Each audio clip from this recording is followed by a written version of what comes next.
wanted to pick up a comment from Stephen Holmes, and I'll read it out first. One of your best, act in haste, repent at leisure. My parents taught us never to prejudge and always wait until you have all the facts. I remember Ladbroke Grove Railway disaster, and they tried to blame a driver by saying he was rushing home for his daughter's birthday. That was a downright lie, and then a signalman again, not true. People, nearly all politicians and 90% of so-called journalists need to think before they speak. Sleep on it.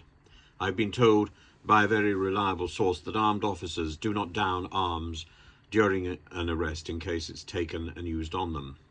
They do therefore use their feet.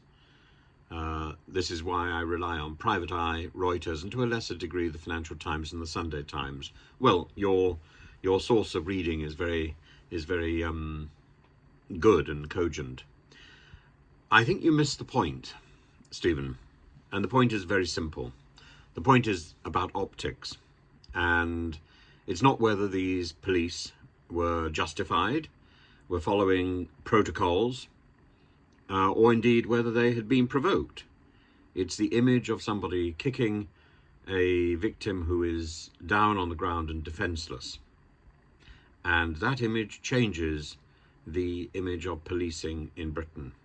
And personally, I don't think that's the image of policing that the police want us to have. And secondly, I don't think it's the image of policing that I want to see. And the fact that this police officer is now undergoing an investigation, again, gives the impression that this is something of concern. It's about image, and it's certainly not about whether or not one side or the other is correct or was provoked or whatever. The family in question looks scurrilous, and it doesn't matter. It really doesn't matter. The police should be trained to be professional and not to respond in the white heat of an emotional kickback. And that's what we've got. That's what we've got. And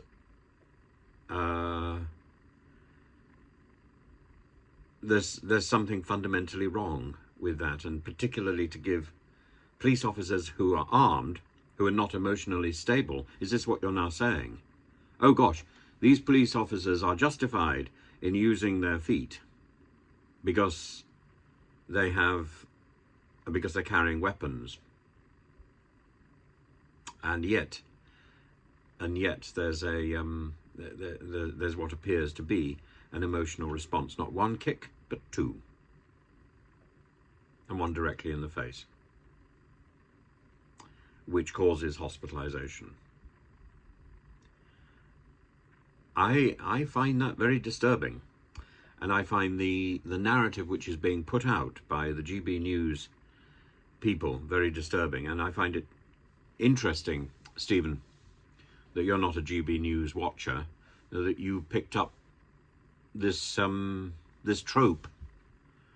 I understand entirely about prejudging, and I understand entirely about not having all the facts, but the facts that I've got and that I had at the beginning are enough to form that judgment that the optics are bad. Explain them away by all means. Doesn't change the impression of those of that image.